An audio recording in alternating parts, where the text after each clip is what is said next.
Hi, my name is Anish Senapati, and over the past summer, I worked with Riley Murray and Adam Wireman on power cone programming in signomial optimization.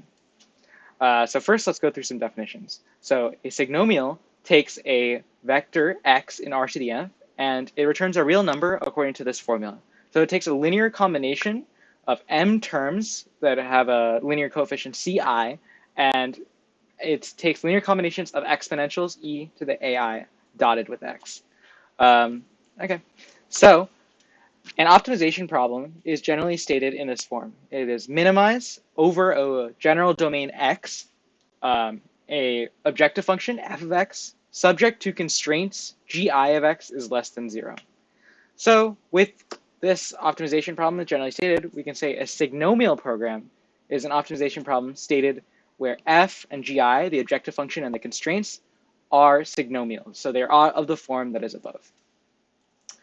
Signomial programs are present in aircraft design, structural engineering, and there are additional applications in electrical engineering, communications, and machine learning. So they're prevalent in a variety of different engineering fields. And so looking at these types of optimization problems is important. In general, if you look at that exact form of the optimization problem, it is an intractable optimization problem, or it is very, very difficult to solve. So if you have an intractable optimization problem, one way that you can try to make it less difficult to solve is to look at very specific subsets or instances of these general signomial programs. So some questions that we can ask ourselves to try to limit the number of signomial programs that we're looking at are, for example, what if all the signomials in the optimization problem that we are considering are constrained to only one negative term? Something like this is seemingly random for now, but looking at this would allow us to look at a very specific subset of signomial programs and hopefully make it a much easier to solve problem. Another question that we can ask is, instead of looking at a general domain X, what if we limit ourselves to very specific types of domains? So trying to combine these two questions together, we say for a general signomial f of x in the same form as before, we can say that that signomial is age if its linear combination vector c has at most one negative term. To extend this a bit more, we can say a signomial is sage, or sum of age signomials, if it is the sum of signomials that are age. So now a question is, we've limited ourselves to these very specific types of coefficients. Can we optimize over sage signomials more efficiently than a general signomial program?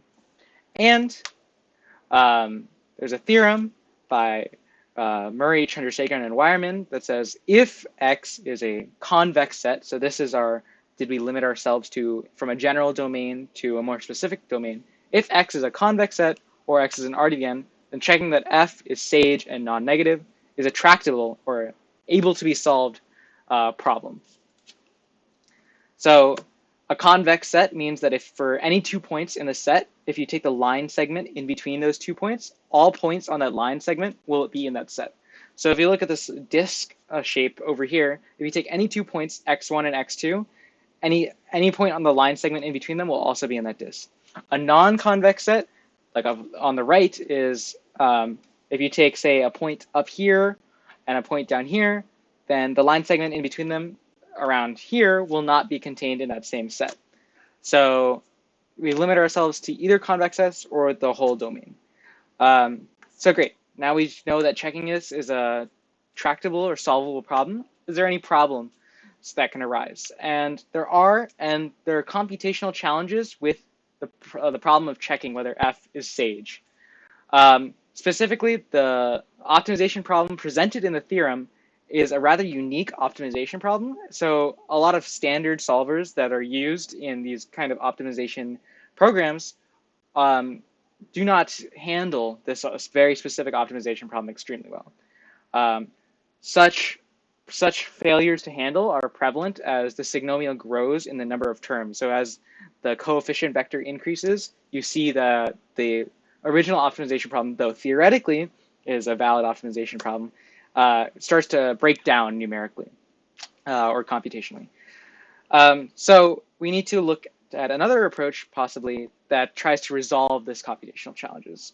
And recently a connection between sage signomials and a type of cone called power cones motivated what was my summer research and trying to resolve these computational challenges. Okay, so a lambda witness age cone is a set of coefficients C that satisfy this specific formula here. The formula itself is not important for this presentation, but there are some things that we have to consider. So firstly, it is parameterized by a specific value lambda, and it takes in the vectors in the exponential of the signomial lambda and the domain x. So it is the set of all coefficients C that satisfy this. This lambda witness age cone is actually something called a power cone. So solvers like Mosek can handle optimizing over these cones much better than they can optimizing over the original problem presented by Murray, Wireman, and Chandrasekaran. It's a power cone. Power cone programming is much more well behaved and studied in comparison to the original problem. So why did I introduce this? Well, you can represent sage cones as a union of power cones.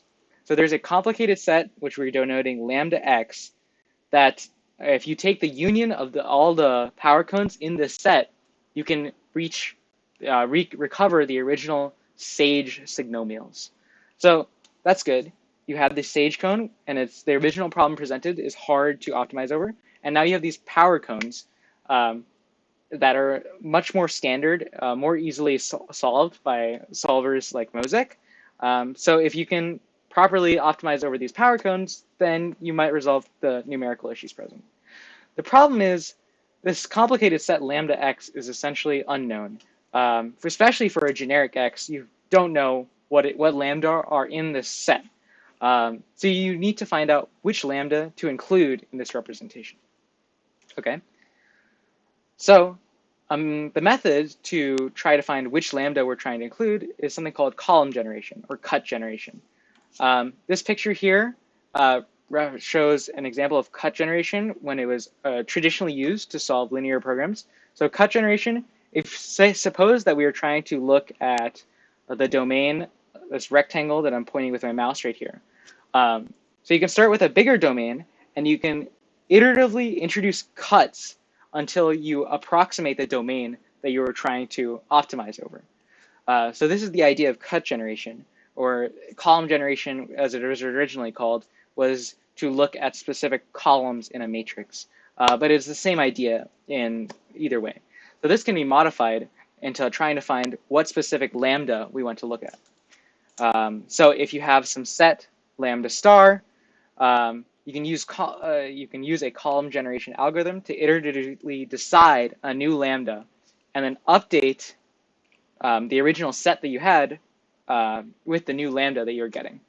And you continue to iteratively decide new lambda until you reach some termination condition. So this is the idea. You iteratively choose new lambda that create new power cones, and then once you've reached some termination condition, it can be that that you've looked through all possible lambda and you know that you have recovered the sage signomials, or you've optimized, say, for instance, over 2 separate iterations and the optimization values are close enough. Those kind of termination conditions, once you reach those, you stop your column generation. This column generation or cut generation procedure was implemented in Python with Mosek and a package called SageOpt, which is optimization over signomials. And yeah, so now I'm going to show some results according to the column generation. So here we minimized a random signomial of 7 variables and 20 terms over a unit ball. So the red line, the Sage REP value, is the minimum value according to the original Sage optimization problem. So this signomial was small enough where there weren't that many numerical issues, and the blue line is the cut generation or column generation approach.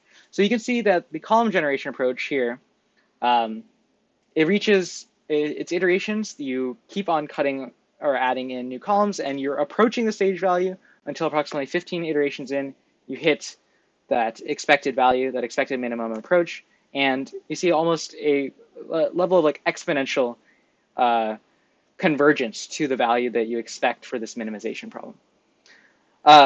On this vein of exponential convergence, you can look at, say, what we did is we tried to vary the number of variables and the number of terms in the signomial that we're optimizing over. And you can see here that as we increase the number of variables, the convergence rates actually were constant throughout the column generation procedure as the number of iterations went through. So from 10 variables all the way to 80 variables, you see that the convergence rate is near exponential, and it doesn't have a significant change as the number of variables increases. So that's pretty cool. This is in terms of the number of variables. If we look at the number of terms, we have, I guess, same kind of convergence, though if there is still a dependence on the number of terms that are in the procedure. So for instance, if we look at, say, the yellow bar here, which approximately is like e to the 2.2 number of terms, or say 10 terms, you can see that at iteration 10, you have on average, say, like a 5% error from the stage bound. But if you look here, which is e to the 4th, the percentage error is much higher at iteration 10. However, both of them are still converging as the iterations go through. So by iteration 25, what was originally a 15 to 20% error now has reached a 5% error for the red, the signomials with a large number of terms. In contrast, the yellow one is you have anywhere from 5 to 10% now have decreased to 1%. So you still have this type of exponential convergence in the number of iterations. However, it is unlike the variables where it's not dependent on the number of variables. The initial starting percentage error is dependent on the number of terms. So yes. So now we have some semblance of how our column generation procedure is working. What we can do is we applied this column generation approach to previous literature. So here we looked at problems from a 2014 paper, a 2015 paper, and a 1978 paper, all of which had known solutions to their specific minimization problem. Here in this column, we have the sage bounds, so the bounds that were produced by the original optimization problem. And then the last two columns we applied our column generation procedure and the number of iterations that we ran for our column generation procedure. So for instance, in the first problem, the known bound was 1.765. The sage round reaches that exactly. So there are no numerical issues by the sage round here. And our column generation also reaches that within 25 iterations. You can see in some cases, the sage and column generation bound don't exactly reach their known bound, but they're extremely close lower bounds to the actual known values. Now, I want to focus our attention to the bolded line in the column here, where the known bound was 11.964. So the sage bound is giving us a lower bound of 14.993. And this is due to numerical issues with the optimization problem present. We know that the minimum value that you can get is 11.964, but the sage optimization problem, due to numerical things, is saying that the lower bound to the problem is 14 or 15, which is completely nonsensical. And what's happening is, yeah, the optimization problem isn't that well supported, so you had problems. Now, the column generation procedure, which is looking at the same set of sage signomials, reaches a lower bound of 11.952 in 25 iterations. So this is an example of how these numerical issues can be resolved with the column generation approach, while the sage optimization problem has problems originally in terms of its use in standard solvers. Additionally, there are some interesting properties that we found about the theorem, about the column generation algorithm that we created. So under certain conditions, specifically, if the lambda that was generated at each procedure is a unique solution to a specific optimization problem, then that lambda belongs to that complex set that we were considering previously. So what are some implications of this? Well, we previously mentioned that this set for generic X is hard to find. Um, there are some procedures to find what's in this set, but it looks at very specific sets X, and even then it has an exponential complexity based off the number of terms and the number of variables in your signomial. Now, this theorem says that if you find unique solutions at each iteration, those values are in the set that we want to look at, and that can give insight as to this very complex set, which can give insight to the structure of your generic search space X. So some future work is to use this theorem to possibly look at a generic set, find what's in this complex set lambda, and gain some insight in there. Additionally, it can act as a pre-solve to column generation. So you can use these specific X that you find, and if you want to optimize over the same search space, for instance, you can use those values you had as a pre-solve and put them in the initialization and try to speed up convergence if you know the specific lambda that are in the set. So these are some areas of future work that I will mention again later. So in conclusion, we hope to resolve numerical issues in the original SAGE optimization problem. Our proposed solution was use a relationship between SAGE and power cones combined with a column generation approach. Our numerical experiment showed exponential convergence to the SAGE values that depended on the number of terms, but not the number of variables.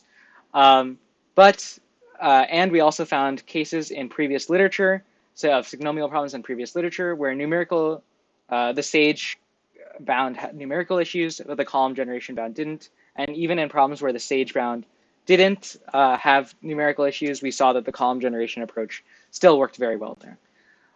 So we also found a theoretical result between the column generation approach and that set lambda x, which are known as sublinear circuits. And our algorithm could possibly be used to find more insight into the structure of a general search space X.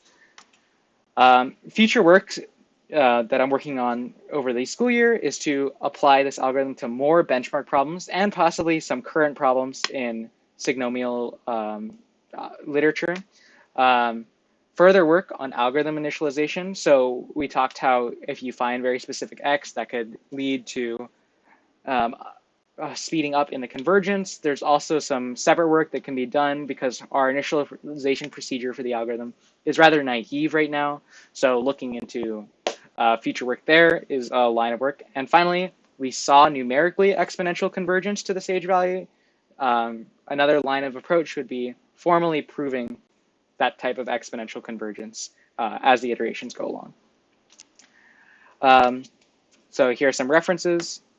And for acknowledgements, I'd like to thank Riley Murray, Adam Wireman, and the